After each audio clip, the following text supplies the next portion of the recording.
5 lições de espiritualidade e santidade com São Padre Pio. Repita alto: eu quero as coisas do alto. Eu quero as coisas do alto. Eu nasci para a santidade. Eu nasci para a santidade. Amém? Amém. Meus irmãos, não existe meio santo, viu? Como não existe, igual um dia, me desculpe aí, mas uma senhora me procurou com a sua filha, e a mulher disse assim: padre, conversa com ela para mim. Falei: o que está acontecendo? Eu acho que ela está meio grávida. Eu falei assim, primeiramente, é a parte de cima ou de baixo? Como que é o meio? Como que é? Né? Tem certas coisas, meu filho, ou é ou não é.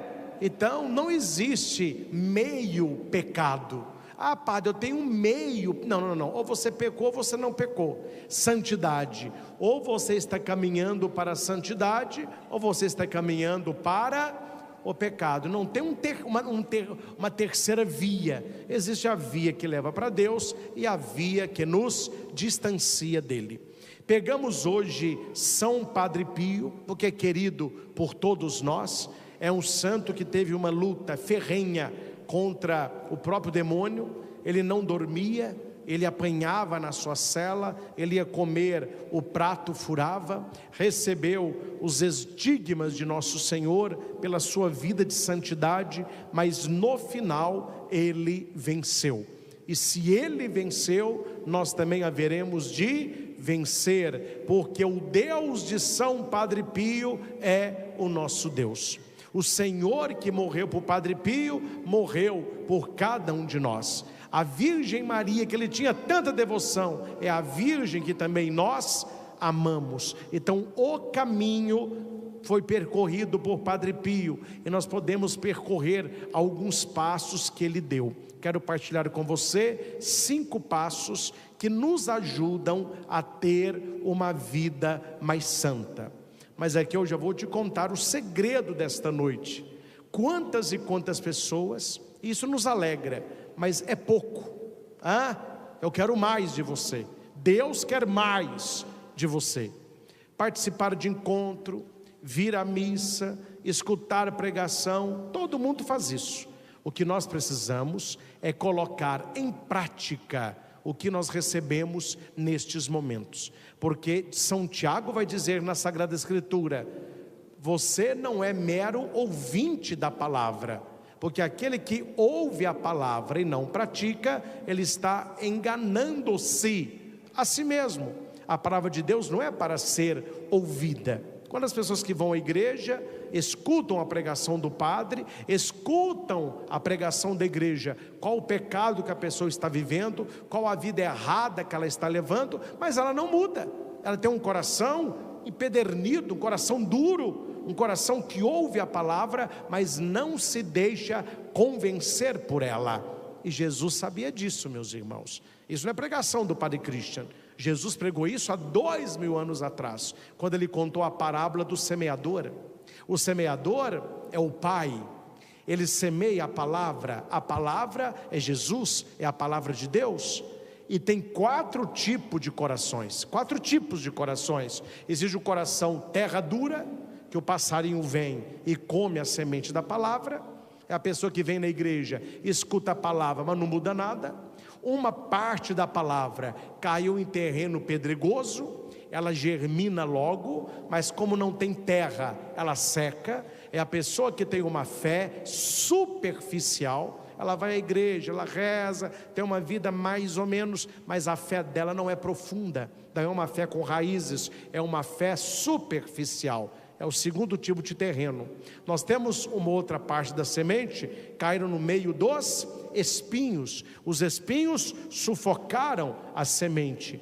E Jesus vai dizer quais são os espinhos: as preocupações do mundo, as ilusões do mundo. Mas uma parte da semente caiu em terra boa, e nessa terra boa a semente cresceu, frutificou, deu 30, 60, 100 frutos por um. Claro que a gente não divide vocês assim, mas pela palavra de Jesus, é como se entre vocês e quem está em casa, houvesse esses 4 tipos de terreno. Tem palavra que vai cair no coração duro, não vai fazer efeito nenhum. Tem palavra que vai cair no coração superficial, a palavra fica ali, mas não tem grande obra de conversão. Tem palavra que será sufocada, porque a preocupação com o mundo é maior que a preocupação com a salvação. Mas existem sempre corações bons, onde a semente cairá e germinará. É claro, meus irmãos, que está longe de acontecer isso aqui. Muitos aqui, se não todos, estão dispostos a ouvir a palavra. Mas lembro-me, no meu tempo de seminário, quando os padres davam aula de homilética, como que a gente prepara uma pregação. Claro, depois cada padre vai aprofundar daquilo que é próprio do seu carisma, mas nas aulas do seminário, os professores sempre falavam: se na assembleia toda, uma pessoa for atingida pela palavra, e uma pessoa se converter depois daquela celebração, valeu a pena toda a sua preparação e o seu esforço de fazer a palavra chegar. Mas eu espero, meus irmãos, que não seja só um, né? E todos nós tenhamos aí um coração aberto para acolher as 5 lições de espiritualidade e santidade do nosso querido São Padre Pio. Então vamos falando, vamos ver quem vai aí aprender as 5, e a gente vai repetindo para memorizar. Quem está anotando, anote, quem está em casa também. Número 1, oração constante. Qual é a 1? O que é oração, meus irmãos? É diálogo com Deus. Número 1, sem oração, nada feito. Desiste, meu filho, desiste. Se você quer uma vida de santidade, se você quer uma vida com Deus, se você quer ser um cristão católico convicto, amigo de nosso Senhor, sem oração, nada feito. Santa Teresinha vai dizer que a oração é a respiração da alma. São João Crisóstomo, a oração é o diálogo com aquele que se ama. Quando você ama alguém, você quer estar com esta pessoa, você quer conversar com esta pessoa. Padre Pio dizia: reze, espere e não se preocupe. A preocupação é inútil e é sinal da não oração. Deus é misericordioso e ouvirá a sua oração. Então precisamos ter uma vida de oração. E não é oração de vez em quando, é oração constante. Padre Pio, ele rezava e ele tinha uma devoção muito forte, que era do Santo Terço, a devoção à Nossa Senhora. Quem conhece aí a vida de Padre Pio, tinha dias que ele rezava dezenas de terços por dia para vencer as tentações do mal. Dezenas de terços, vários rosários. Tem gente, me desculpe aqui a franqueza, que não reza uma Ave Maria por dia. A pessoa levanta e vai dormir, ela não tem um momento de oração. Meus irmãos, né, convenhamos, como que uma pessoa dessa quer uma vida abençoada? Como que ela quer vitória espiritual? Tem alguma coisa errada aí. Então nós precisamos ir para a oração, ter uma vida de oração contínua, transformar o dia em oferta e diálogo com Deus. Claro, todas as orações são importantes. A oração da manhã nos prepara para vivermos um dia de graça. Agora, eu gosto muito, cada um tem a sua preferida, eu gosto muito da oração da noite. É quando você faz uma revisão do dia e você apresenta aquele dia vivido a Deus. E as coisas boas que você fez aquele dia, não porque nós somos bons, mas porque Deus nos capacitou e fizemos por causa dele. Jesus vai dizer: um copo de água que você der a alguém em meu nome, não ficará sem recompensa. A vida de oração, meus irmãos, é uma questão muito simples. O que nós fazemos durante o dia todo por causa de Jesus. E a pessoa que pensa nisso, é porque ela tem uma vida de ação na contemplação. Ela vai perder a paciência, ela pensa em Jesus.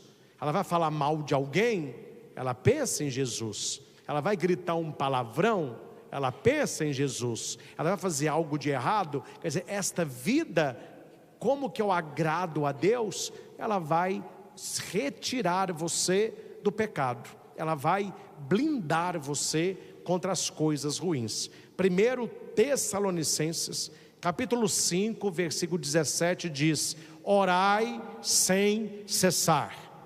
Não é você ficar rezando 24 horas por dia. O que você está fazendo? Não, eu li a Bíblia. Falou para orar sem cessar. Eu rezo o terço um atrás do outro, o dia todo. A hora que eu acordo, a hora que eu estou dormindo, meu dedo continua. Não é isso.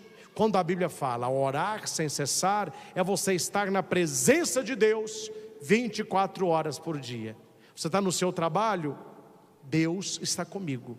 Você está namorando, Deus está comigo. Você está trabalhando, Deus está comigo. Você está na academia, Deus está comigo. Quer dizer, se você coloca Deus com você, Ele vai te puxar daquilo que te afasta da santidade. Tem uma história muito bonita, que um pintor italiano fez uma santa ceia maravilhosa e colocou num dos museus de Roma. E ele era um pintor chamado de realista. É um gênero da pintura, né? Quer dizer, você olha, parece que a pintura tem vida, só falta piscar, tão realista que é. E as pessoas começaram a ir ver a pintura da Santa Ceia, e ninguém sabia que ele era o pintor. Então ele ficava ali perto do quadro para ouvir o comentário das pessoas. Aí as pessoas chegaram e falavam assim: meu Deus, olha a toalha da mesa, parece um pano de verdade. Mas aquilo é pano ou é tinta? Não, é pintura, é realismo. Não, mas é demais. Aí chegava uma outra pessoa: olha aquele cálice de vidro, parece que é uma taça de vinho. Mas aquilo é pintura? É pintura. Mas que isso? Aí chegava um outro: meu Deus, o pão é tão perfeito, parece que ele vai cair no meu colo. Meu filho, o pintor não aguentou, levantou, pegou um pincel e rabiscou o quadro todo de preto. Ele só deixou Jesus no meio. E ele disse assim: quando eu fiz a Santa Ceia, era para todos contemplarem a Cristo, que instituía a Eucaristia. As pessoas estão perdidas nos detalhes, então a pintura mais atrapalhou do que ajudou. Tudo aquilo que tira o foco de Cristo deve ser eliminado. O que essa história me ensina? Porque havia lá um monge que disse para o pintor: na vida do ser humano, a vida parece um quadro realista. Se o ser humano não reza, ele se perde naquilo que é secundário, ele se distrai. A oração me leva a ter foco em Jesus Cristo. Pode olhar, meu irmão, a pessoa que não reza, ela tem uma vida focada em outras coisas. Ela foca no dinheiro, ela foca no carro, ela foca no celular, ela foca no corpo dela, ela foca na beleza física, ela foca no namoro, ela foca em várias coisas, mas ela tem para com Jesus uma visão desfocada. E quando é que eu largo todos os detalhes e foco no principal, que é Cristo? Quando eu rezo. A pessoa que reza, ela tem o foco em Jesus, e ela não se distrai com aquilo que é secundário. É claro, meus irmãos, quando eu falo secundário, nós temos coisas que vêm em segundo lugar, terceiro lugar, amém ou não? Isso que é sétimo lugar, 11º lugar, 39º lugar, 127º, e vai embora. Agora, o primeiro é que não pode ser substituído.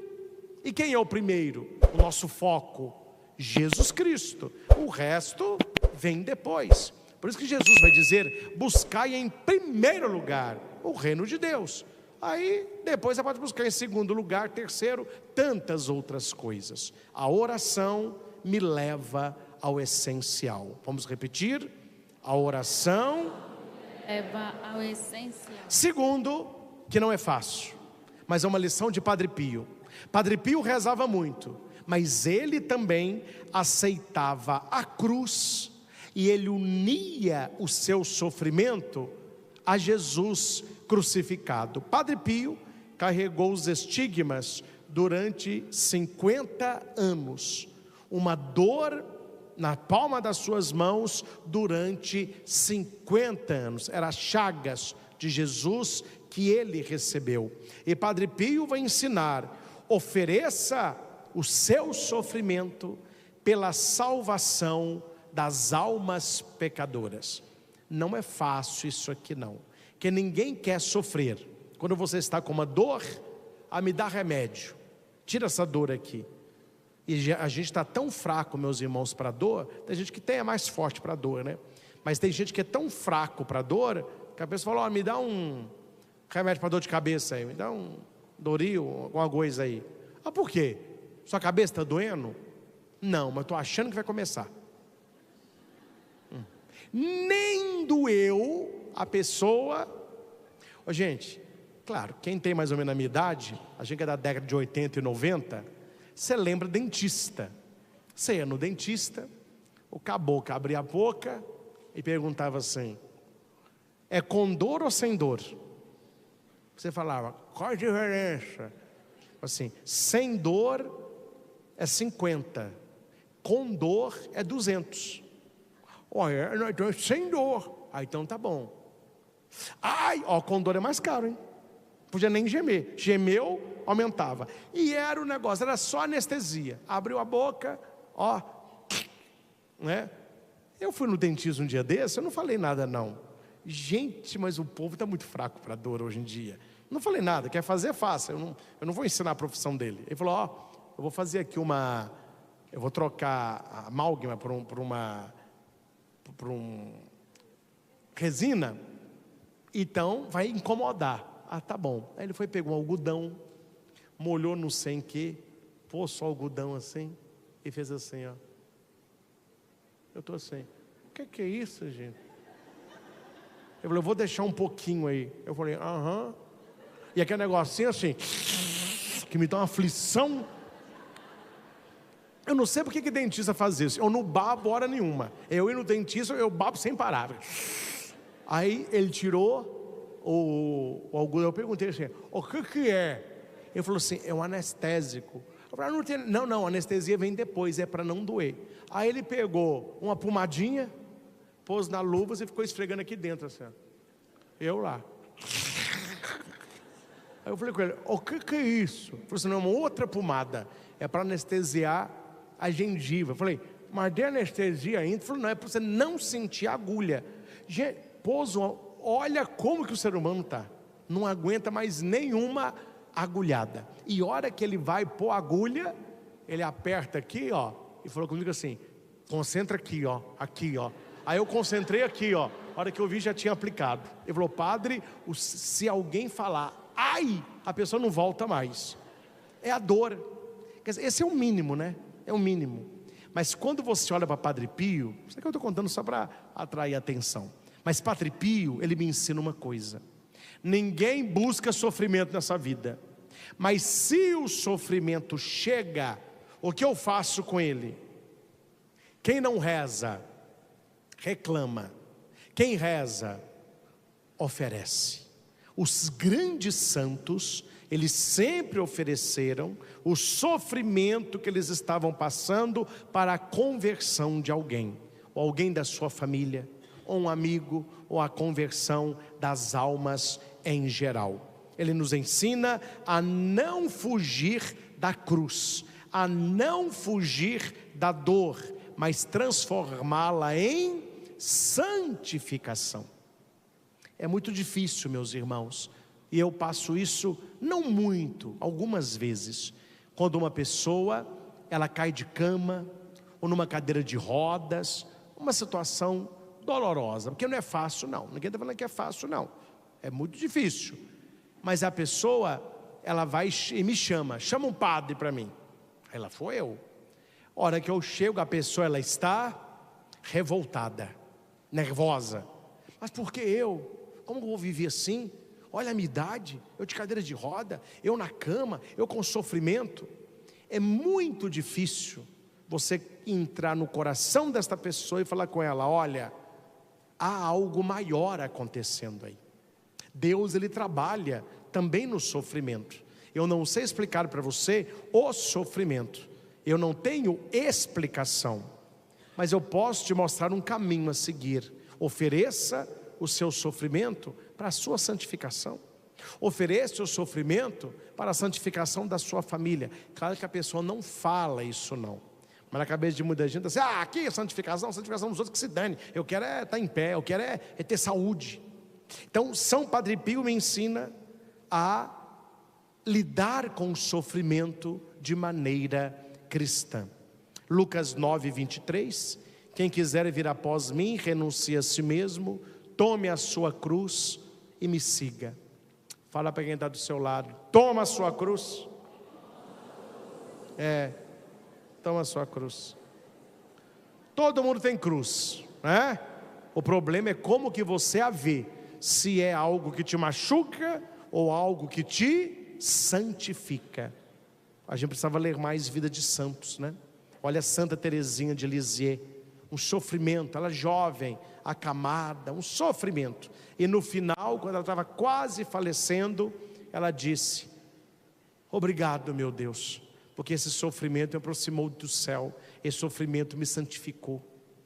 Quando São Francisco de Assis ficava doente, ele falava: minha irmã doença, minha irmã morte. Claro, ele estava num grau de santidade também, né? Mas é preciso rezar, é preciso ter um olhar para o sofrimento de santificação.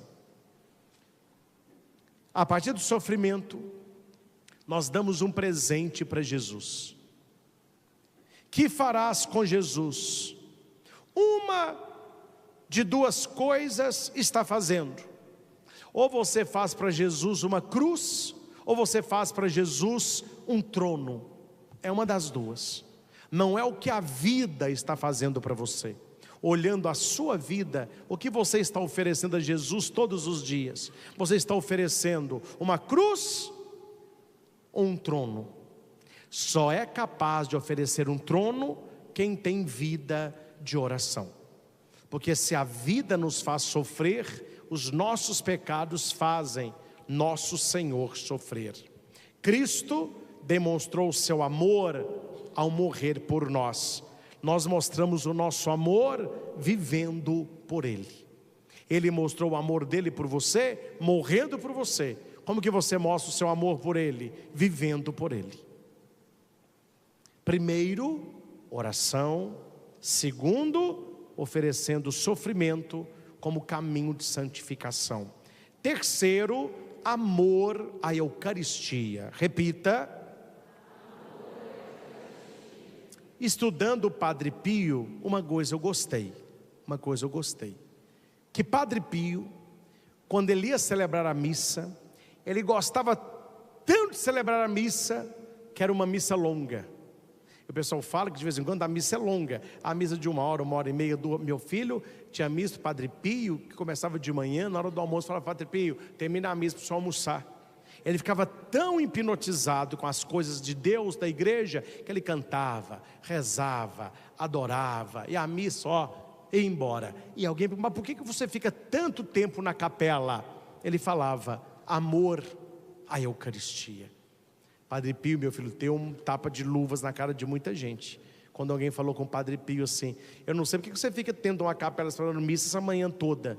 Aí Padre Pio falou assim: se você ficasse sabendo que no castelo Jesus estaria lá, quanto tempo você estaria na fila para dar um abraço em Jesus?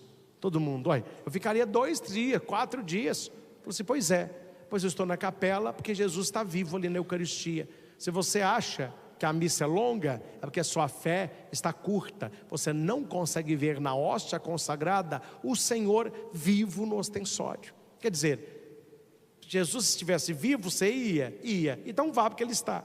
vá, porque Ele está. Padre Pio dizia: o mundo pode ficar sem sol, o que o mundo não pode ficar é sem missa. Ele falava que a missa é o auge de Deus para nós. Devemos, meus irmãos, participar da Santa Missa com devoção, amor, adoração, a reconhecer em Jesus a presença real. A presença real. Aqui não, vocês participam direitinho.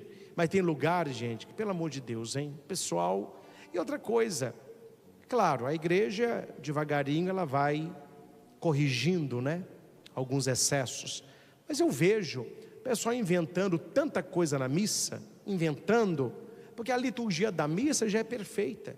Se você entende a missa, você entra de coração aberto e Jesus te toca. A gente vê as pessoas inventando assim, né? Uns colegas, eu não entendo, não é aqui não. A gente vê na internet, alguns vídeos, é até muito vergonhoso, né? Para saber que é da nossa igreja. Eu vejo certos vídeos de certas missas, tem de tudo, menos missa.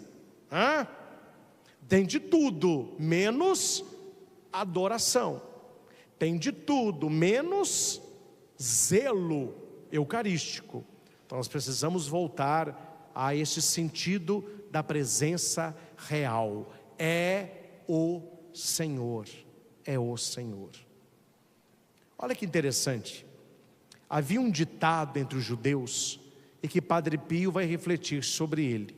Eu vou ler, atenção. Se uma pedra cai sobre um vaso, ai do vaso. E se um vaso cai sobre a pedra, ai do vaso. Em todos os dois casos, o vaso perde. Não adianta tentar negar. Jesus está vivo na Eucaristia. E a pior coisa que você pode fazer é entrar em confronto com Ele. Você sempre vai perder. Porque nós somos fracos, Ele é o forte. Então quando nós nos aproximamos dEle, é com sentimento de adoração, sentimento de amor. Quarto, confissão e reconciliação como caminho de cura. Não guarde pecado mortal. Eu não quero guardar pecado mortal. Vamos repetir?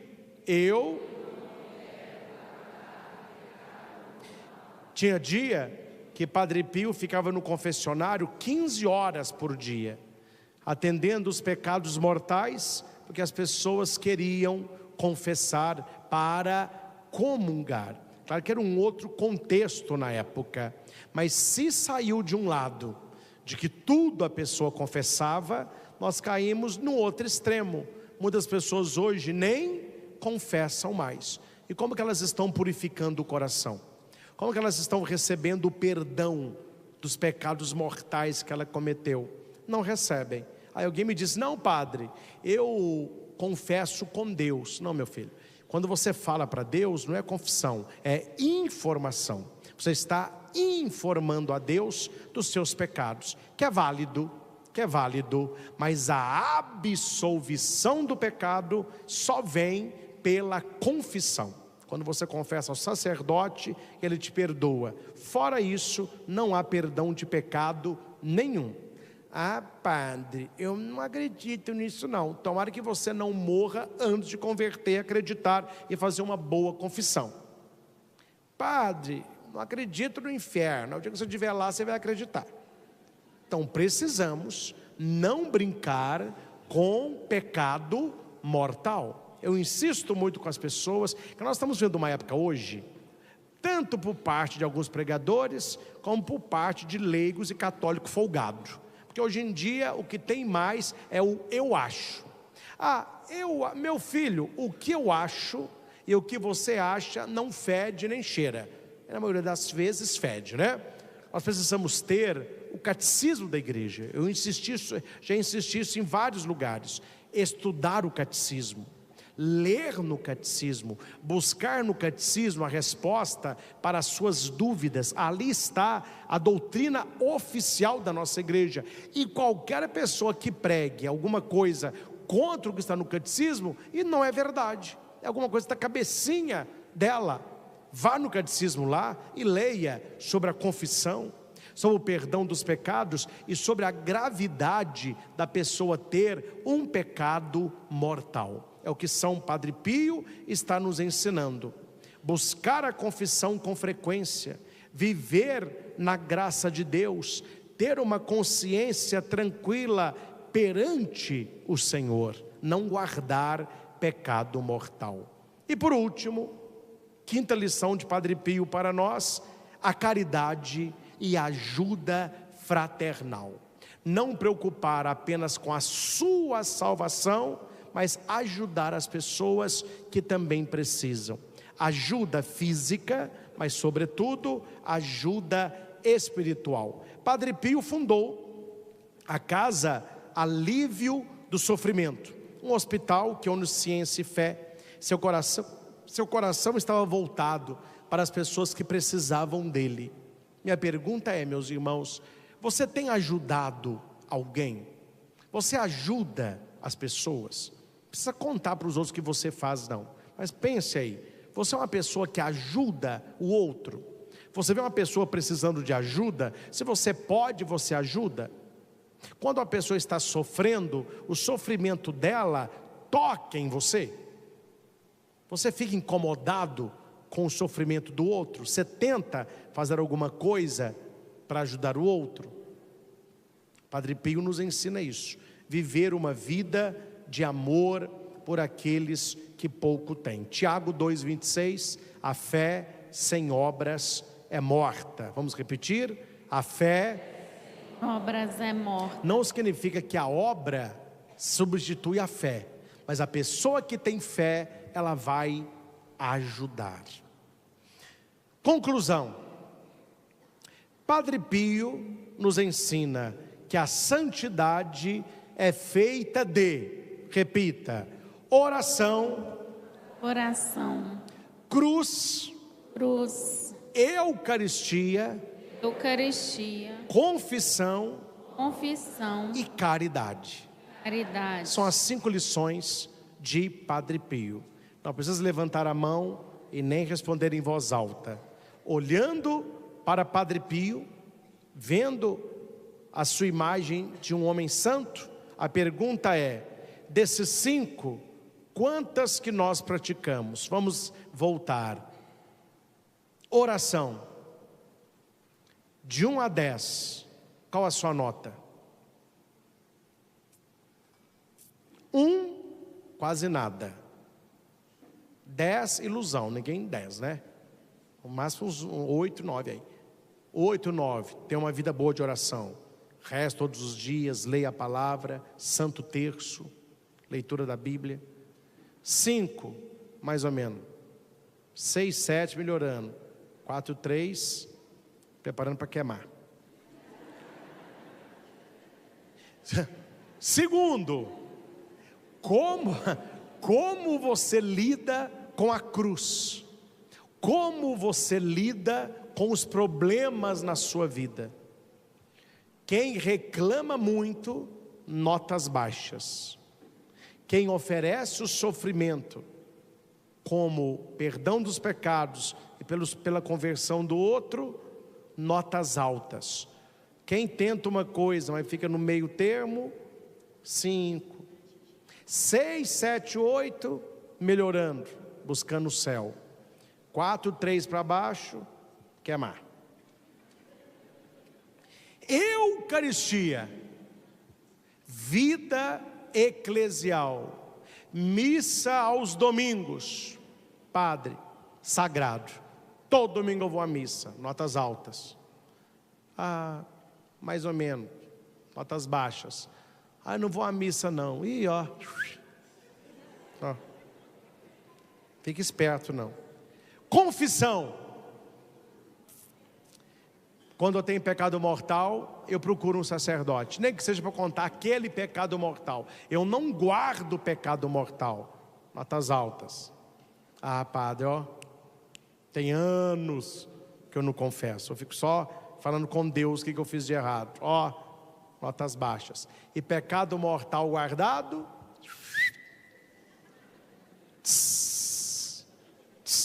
de um lado e do outro. Tá uma chamuscada de um lado e chamuscada do outro. E por fim, caridade, ação de ajuda para o outro. Se você ajuda as pessoas, nota alta. Se você só pensa em si mesmo, notas baixas. São 5 notas. O total, 50 pontos. Confere? Se é de 1 a 10, 5. Padre, qual que seria uma nota menor que alguém poderia tirar nessas notas que eu me dei de 1 a 10? Qual a nota menor que alguém poderia tirar? A nota menor, 35 pontos. Não pode estar menos do que isso, tem que estar para cima. Para cima. É uma média de 7. Uma média. Claro, vão ter uns menores, outros maiores. Então faça depois na sua casa, se você lembrar, essa autopontuação. Não minta, porque é para você, é só você que vai ver, ninguém vai ver sua nota. Oração, sofrimento, Eucaristia, confissão e caridade. Somando as 5 notas, 35 pontos. Quem está perto disso aí está bem. Agora, meu filho, padre, o meu deu 5, 1 para cada. Não tem o que fazer não, ó. O que é? Sua batata, meu filho, tá assando. Sua batata, você não converte para você ver não, né? Preparando para a adoração, atenção. Repita comigo. Deus age nas pequenas coisas. Meus irmãos, quando eu estava preparando essa pregação, claro, através dos escritos de São Padre Pio, se você vê o que eu disse aqui, pense, compadre, eu falei alguma coisa impossível? Difícil? Não, é o básico, é o básico.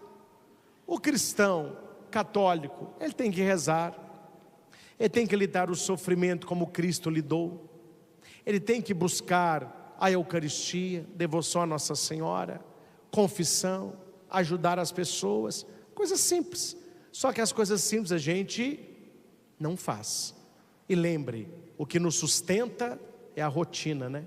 E para aquela pessoa que está nessa caminhada de santidade, as coisas pequenas, Deus se revela. Olha essa história aqui, que bonita. Uma história linda essa aqui. Conta-se que um trem, esse aqui é fato real, viu?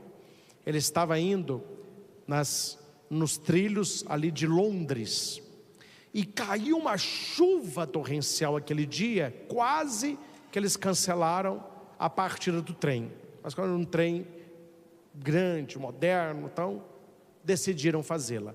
Quando a chuva foi embora, deu uma cerração, à noite, uma neblina, e o maquinista olhando assim, muita fumaça, não conseguia ver nem o trilho. A hora que ele olhou, meu filho, tinha uma pessoa balançando os braços assim, ó, para ele parar o trem. Eu não sabia se era uma pessoa que estava passando mal, ou se ela queria suicidar. O que ele fez foi frear o trem freou, as pessoas começaram a gritar, ele falou, precisamos ajudar, tem uma pessoa ali fora. Ele desce naquela serração e tenta ver a pessoa e procurar a pessoa, e nada de ver pessoa alguma. A hora que ele anda alguns metros para frente, vocês acreditam que a força da água tinha derrubado a ponte? Quer dizer, o trilho estava, não tinha, na hora que o trem passasse, ia cair todo mundo num desfiladeiro. E ele falou, meu Deus, aquela pessoa que estava acenando, ela queria parar o trem, ela nos salvou. E todo mundo procurando a pessoa, e ninguém achava. Foi então que, quando ele estava voltando para o trem, ele viu que num farol do trem, o farol maior, havia uma mariposa morta, Foi essa mariposa que, quando o trem pegou, ela nos últimos momentos, tentando balançar a asa para sair do farol, ele viu naquela neblina como se fosse uma pessoa com o braço aberto pedindo socorro. E os que tinham fé no trem disseram: não foi por acaso que uma mariposa pousou no farol exatamente a poucos metros da nossa morte. Aí veio a lição. Para quem crê, nenhum sinal é necessário. Você sabe que Deus está cuidando. Para quem não crê, nenhum sinal é suficiente. A pessoa sempre vai dizer: foi sorte. Meus irmãos, nós não temos no farol da nossa vida uma mariposa nos últimos momentos de vida, mas nós temos Jesus que abriu os braços no alto da cruz. Quantas pessoas tiveram a sua vida poupada porque decidiram ter uma vida mais santa, uma vida na oração, uma vida na oblação, uma vida na confissão, uma vida na Eucaristia, uma vida na caridade. Cuidado, meus irmãos, quantas e quantas pessoas estão como se fosse num trem indo para o precipício, e o Senhor está com o braço aberto, pedindo: é hora de parar, é hora de mudar. Para nós que aqui estamos, é hora de aumentar as notas aí, é hora de aumentar essas notas aí. Na oração encontrei a vida, na cruz aprendi a amar, na Eucaristia bebi da fonte, na confissão pude recomeçar. Com a caridade abri meus braços, servindo ao pobre, ao irmão sofrido, e descobri que ser santo é simples, é viver em Cristo inteiro, redimido. Padre Pio, amigo e guia, ensina-me também a ser fiel, a caminhar sempre com Maria, até chegar à glória do além. Padre Pio, íntimo de Nossa Senhora, nos ensina: quer ser mais santo? Caminhe sempre com Nossa Senhora. E fica, meus irmãos, o dever de casa para quem quiser: não ande sem o seu terço no bolso. Eu não sei se você sabe o motivo, porque se você anda com um terço no bolso, achando que essa cruzinha, que esse cordão cheio de bolinha vai te proteger, isso é superstição. Você está colocando num cordão de bolinha um poder que aquele ali não tem. O terço no bolso é um sinal da sua devoção a Nossa Senhora. E toda vez que você sente o terço, você vai pegar um dinheiro, você sente o terço. Você vai sentar, a cruz te incomoda. Você vai mexer, toda vez que você lembrar do terço, você reza uma prece a Nossa Senhora. Ó Maria concebida sem pecado, rogai por nós que recorremos a vós. Sentiu o terço? Nossa Senhora de Fátima, rogai por nós. Sentiu o terço? Vou rezar uma Ave Maria. Se você está o tempo todo lembrando que Nossa Senhora está ali, ela vai guiar os seus passos. Para que o terço? É uma lembrança: eu estou com ela, ela está comigo. E quando você precisar, meu irmão, não sei se você já fez a experiência, quando você estiver num sofrimento, pega o terço, segura o terço com fé e reza. Quando você segurar o terço com fé, você estará segurando as mãos de Nossa Senhora. Como que eu seguro as mãos de Maria? Segurando o terço com fé. Vivamos assim, estejamos perto dela, porque ela sempre está perto de nós. Ela foi mãe de Padre Pio e é a nossa mãe também.